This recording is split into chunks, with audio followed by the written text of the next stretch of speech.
When it comes to New Year's resolutions, most people focus on personal goals like hitting the gym, eating a balanced diet, developing a new skill. But don't neglect the goals that you could be setting when it comes to your career. Holly Wilbanks is here, and Holly, we know this is the season of starting fresh for the new year.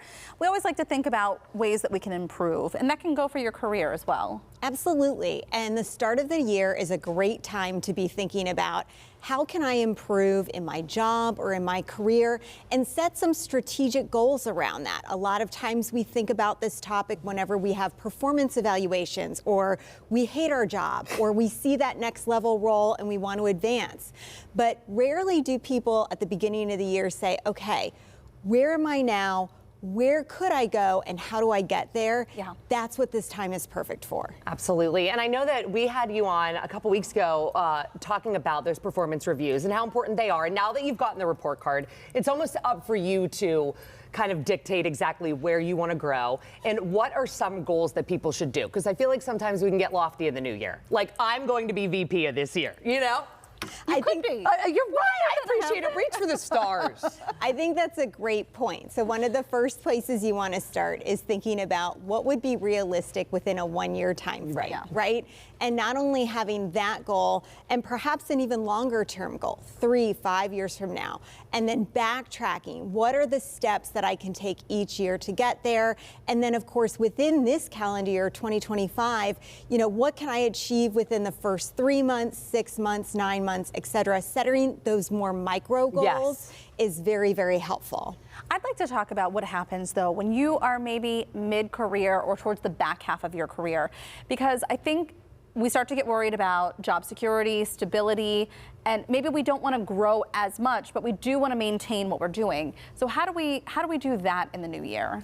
That's a great point. We see a lot of what we would call mid-career professionals or advanced career professionals. They're not necessarily looking for the next step. They're not looking to climb any further. Right. They're happy where they are, but they do want to be fulfilled. And part of fulfillment for a lot of professionals is continuing to learn and grow. And so that's a great opportunity for you to say, what is working now? Where do I feel fulfilled in my job and in my career? And don't just look at the tasks that you do, look at your employment overall, your relationship with your boss, your relationship with your peers, the culture within your workplace. And once you identify what's working, you may want to also look at what's not working, right? Sure. And then, of course, what are you missing? And a lot of people feel like they don't necessarily know how to pinpoint what's missing sometimes, and that can be a great way to start a conversation with one of your peers or your bosses. It can also be a great time to grab a book from the library or a podcast that might help illuminate some of those missing pieces that you can then focus on.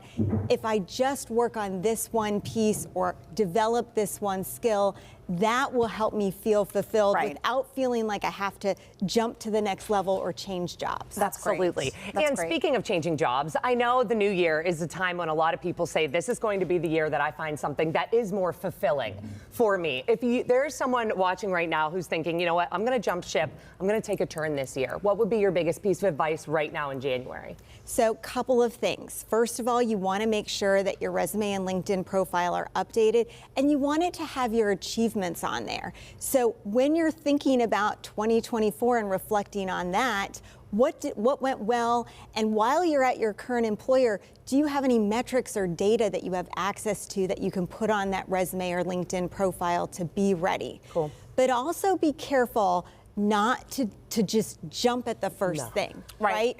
Really be thoughtful about what you want next. And when you go in for job interviews, don't just feel like they're interviewing you.